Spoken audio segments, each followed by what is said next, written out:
بسم الله الرحمن الرحيم والصلاة والسلام على أشرف المرسلين سيدنا محمد عليه أفضل الصلاة وأزكى التسليم. Really, I'm so lucky that I have the chance to present what we call stroke in elderly. This is in brief just a lecture about how the stroke be presented in the elderly people. We know quite well that the elderly people, they are more than 17% of the Egyptian population. And the first question when any patient came to our clinics is asking, Doctor, am I going to get a stroke or not? So the question is, what stroke and what is the classification of this stroke, how the presentation of the stroke, and what I'm going to treat the patient with the stroke. This is the topics which I'm going to present in the next lecture. I hope that you can enjoy the simplicity of the lecture.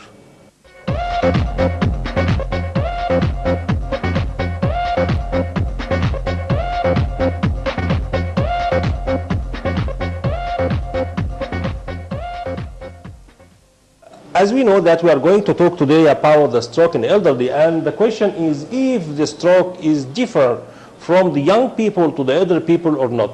First of all, let us define what is stroke. Stroke, as you know, is an injury to the brain caused by occlusion or rupture of a cerebral artery. So that means it is a vascular insult. It should be a vascular insult, okay? Well, we know that the stroke is the third most common cause of death, and it is the most leading cause of adult disability. As you know that there is a lot of people who are old age, and you can find them walking by canes and supported because they got what we call hemiplegia. The challenges of stroke prevention and care are particularly compelling for the geriatrician. It's very important, as we know that 17% of the population are above 65 years of age. And as you know, the WHO defined the middle age starting from the 40 years to the 65 years of age. Most significant risk factor which cannot be covered or prevented for stroke is the age. Now, we have, as we know, two types of strokes. First one is the ischemic stroke, which is either thrombosis, 65%, or embolic, which is 25%. On the other hand, there is more dangerous stroke, which we call the hemorrhagic stroke. This is due to intracerebral hemorrhage. It's more than 90%, and in subarachnoid hemorrhage, which is almost 5%. Now, what about the mode of onset? By the mode of onset, you can clinically judge what type of stroke it is. For example, in the case of thrombotic, it should take a lot of time, variable onset. Most of the people, they are awake from sleep by the thrombotic stroke. It's most probably preceded by transient ischemic attacks, and there is some sort of what we call the stepwise or stroke in involution stroke. What about the embolic? It should be sudden and during an effort. This is some sort of vegetations either coming from the heart or coming from the carotid vessels in the neck. What about the intracerebral hemorrhage? This should be also sudden onset with very severe pain and headache, and this is mostly due to hypertension, an episode of hypertension, and mostly happen during activity. Finally, we have subarachnoid hemorrhage, which is always sudden onset, crushing headache, proceeds to coma. We have what we call major vessels which are responsible for the stroke. We have the middle cerebral artery occlusion, anterior cerebral artery occlusion, posterior cerebral artery occlusion. These are the three branches coming from the internal carotid artery, and finally we have the vertebro-basilar arteries. I mean, you know that there is two vertebral arteries which are union to make the basilar artery. What are the clinical presentation of the middle cerebral artery occlusion? There is contralateral hemiplegia and contralateral hemihypothesia. There is also contralateral homonymous hemianopia. Well, if case that this middle cerebral artery are occluded on the dominant hemisphere, aphasia should be presented. If it is non-dominant hemisphere, the affective disturbance like depression, or emotional lability could be presented. Neglect, this is some sort of parietal lobe syndrome, which is coming due to failure to respond on the contralateral stimuli. Anterior cerebral artery occlusion, definitely we will find the contralateral leg and foot paralysis, because as you know that the anterior cerebral artery is supplying the inner surface of the post-cerebral hemisphere. There will be also gait disturbances, idiomotor apraxia, preservation, which is repetition of the speech, and finally there is some sort of urinary incontinence. Regarding the posterior cerebral artery, we have contralateral hemiparesis and hemihypothesia. As you know, contralateral homonymous hemianopia, memory impairment, dyslexia, which is very difficult to read, and brainstem signs in the form of the third cranial nerve palsy with or without ataxia. Regarding the internal carotid artery, and as you know that the internal carotid artery are ended by the middle and anterior cerebral artery. There is some sort of transient mononuclear blindness, homonymous hemianopia, aphasia for the dominant hemisphere, neglect for the non-dominant sphere, as well as signs of middle, anterior, as well as sometimes posterior cerebral ischemia. In the vertebro-basilar arteries, we have ipsilateral cerebellar ataxia and nystagmus, nausea, vomiting, or vertigo, contralateral hemiplegia and hemihypothesia, intranuclear ophthalmoplegia, as well as deafness. And could we find what we call locked-in syndrome, where the patient is fully conscious, moving his eyes only, but he has what we call quadriplegia. In some sort of what we call very rare syndromes, which is very common again with the hypertensive people, there is what we call lacunar infarction or lacunar syndromes, where the infarct area here is just 1 millimeter in diameter. It is pure motor hemiparesis or pure sensory stroke. There is some sort of dysarthria, clumsy hand syndrome, hemichorea, hemipalesmus, and homolateral ataxia, as well as crural paresis. What about the stroke etiology? The thrombotic. To get the thrombotic stroke, we have to find atherosclerotic plaques, which is lining the vessels, as well as sometimes we could find what we call polythalassemia, which is maybe due to some sort of dehydration in the elderly people. So it's very, very difficult to find an elderly people walking in the sunny area with some sort of dehydration. Finally, this is very risky to him to get what we call thrombotic stroke. Embolic stroke, this comes from the cardiac source or the atherosclerotic plaques of any vessels like aorta or like carotid arteries, as well as the vertebro-basilar arteries. Intracerebral hemorrhage, this is due to rupture of the penetrating vessels by hypertension or hemorrhagic conversion of a biggest infarction. You know that if the middle cerebral artery is occluded, there will be a very huge infarction, and this infarction could be converted to hemorrhagic sometimes. In the subarachnoid hemorrhage, there is some sort of either rupture of the cerebral aneurysm or arteriovenous malformation. Like in a stroke, we have to know that this comes always with the age, diabetes mellitus, as well as hypertension. There is a lot of what we call the causes which could be simulating the stroke or transient ischemic attack. Like what? Seizures, epilepsy, syncope, migraine, subdural hematoma, brain tumors, hypoglycemia, demyelinating diseases, brain abscess, encephalitis, as well as panic attacks or the functional syncope. These could be the causes or something simulating the stroke, and you have to be aware about. Well, regarding the risk factors, we have to say sorry for these risk factors which I cannot change, like the age, the male character, the Africans, and the hereditary. This is non-modifiable risk factors. But let us go to the modifiable risk factors, which any one of us can overcome it.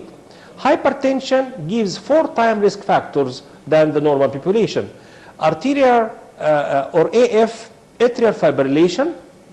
These have 16 times more than the normal population of getting a stroke. Diabetes mellitus 4 times. Smoking is double the normal population in getting a stroke.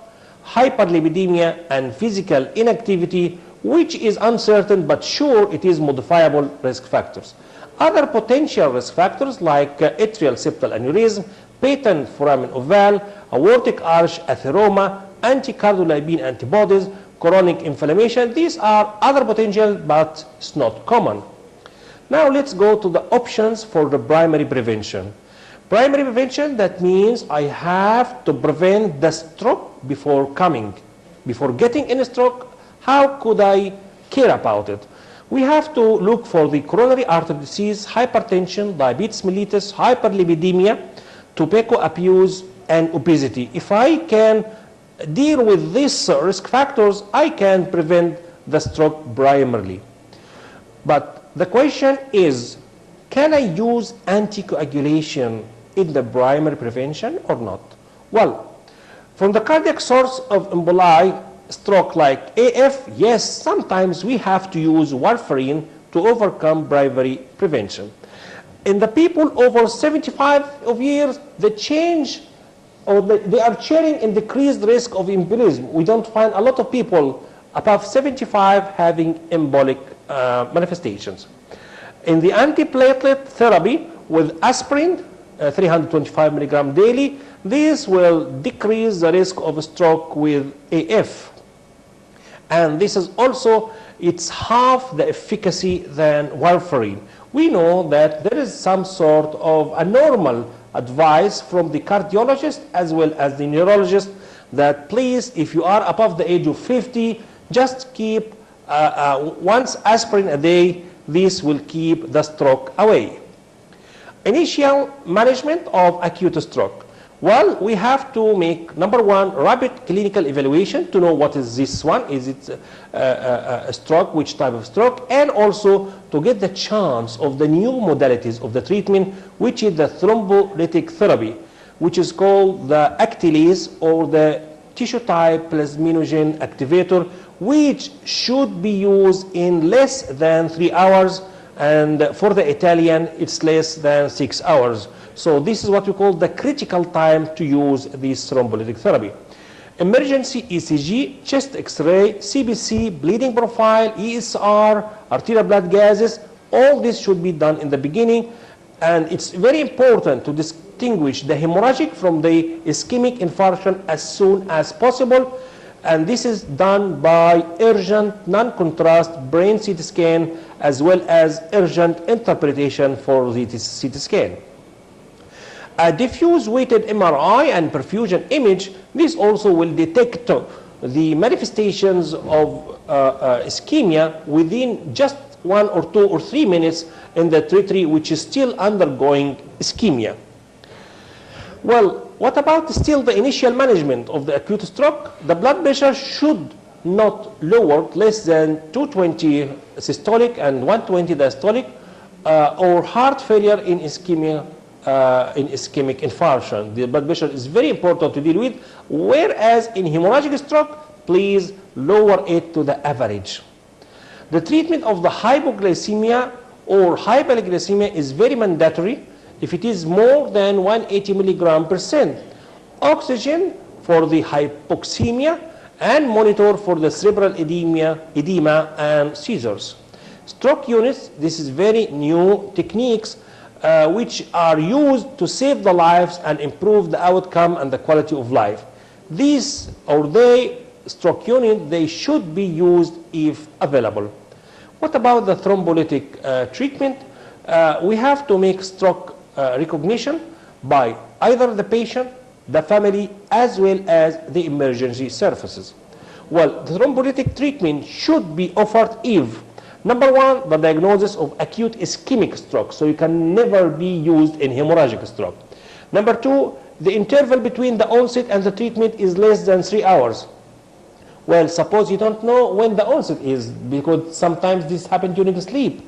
So the onset of the sleep will be considered the onset of the stroke. Number three, acute focal neurological deficit. Number 4, neurologist is consulted and should participate in the treatment.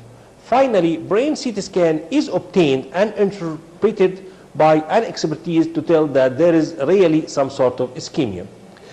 Well, this is the uses of the thrombolytic therapy, but when I should not use it? Number 1, the time of onset is unclear. Number 2, blood pressure is more than 185/110.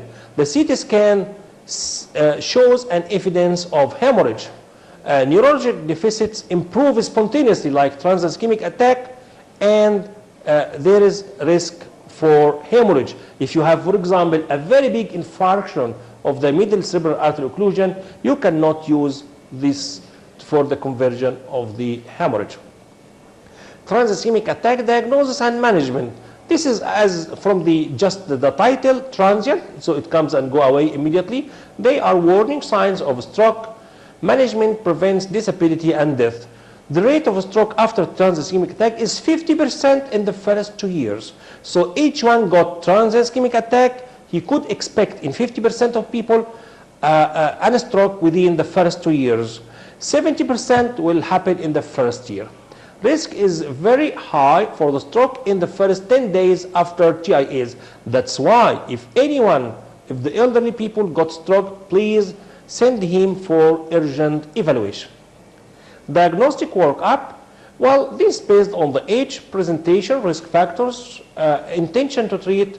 We have to make head brain CT scan, non-invasive carotid artery evaluation, TCD, MRI and MRA, coagulopathy tests like protein C and S, antiphospholipid antibodies, antithrombin 3 deficiency, lumbar puncture in suspected subarachnoid hemorrhage cases with non-diagnostic CT scan, early angiography for the aneurysm repair, and finally positron emission tomography and single photon ECT. This is sometimes used to make a proper diagnosis for the stroke.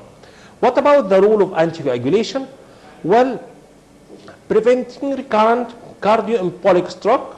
In case of AF, recent myocardial infarction, valvular disease, patent foramen eval, heparin should be used at least for 48 hours before replacing by warfarin. Aspirin alone decreases the risk for the future AF emboli. Anticoagulation is of no benefit in complete stroke. Now let us talk about the role of the neuroprotective agent, which is something new in the stroke management nowadays. We know that potential role in the interrupting the cascade of molecular events leading to neural death.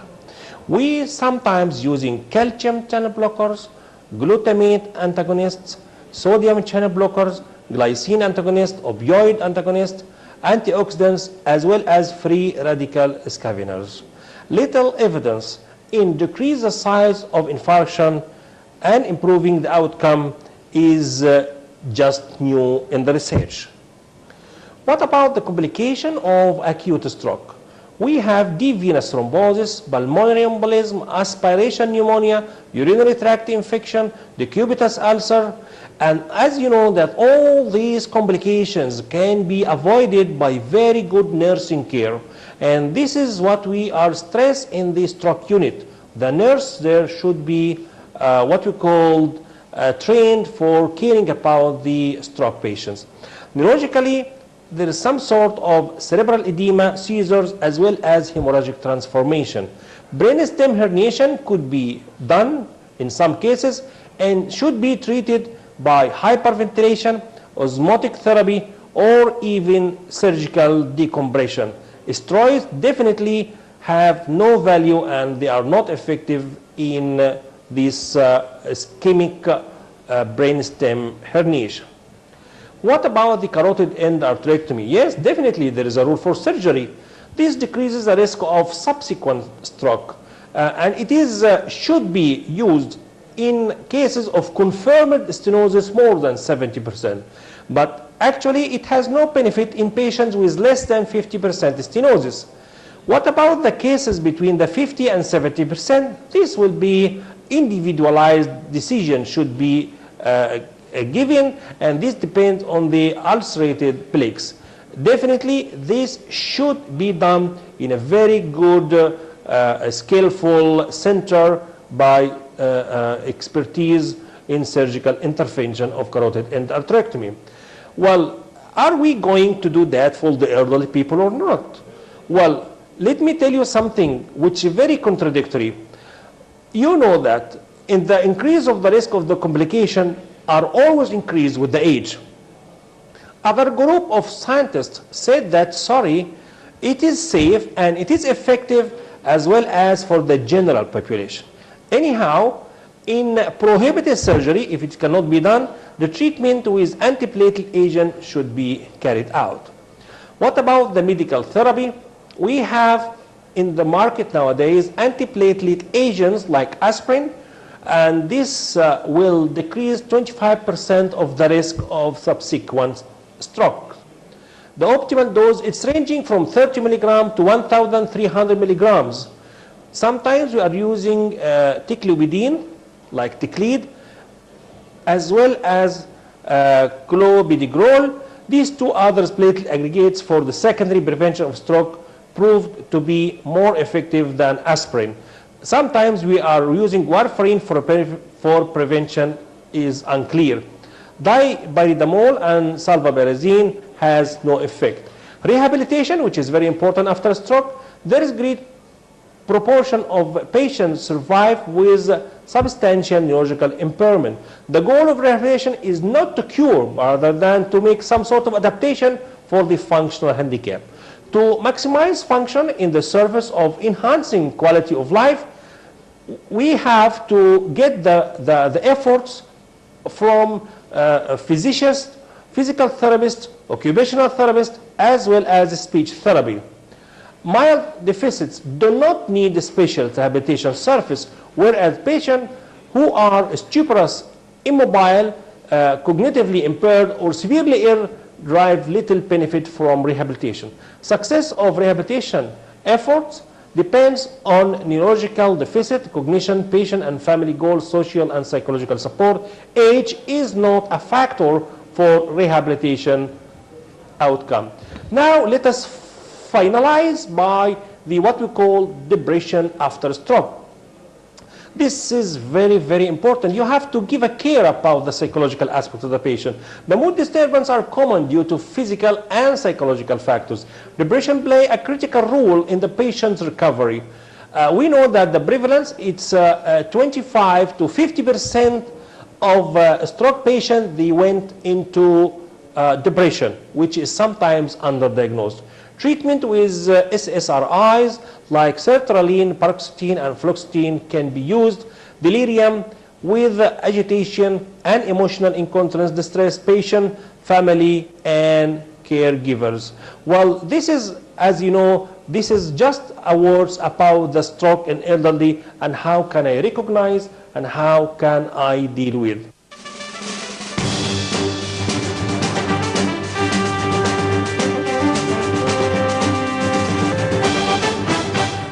Well, I think I tried as much as I can to cover all the areas of stroke. But as you know, that stroke is what's called a branch of neurology, which is very hard to cover because really this stroke can be presented by any symptoms which the patient came to your clinic. I hope that in these few minutes passed away, you can get just an idea about the stroke, how to manage and how to deal with the patient.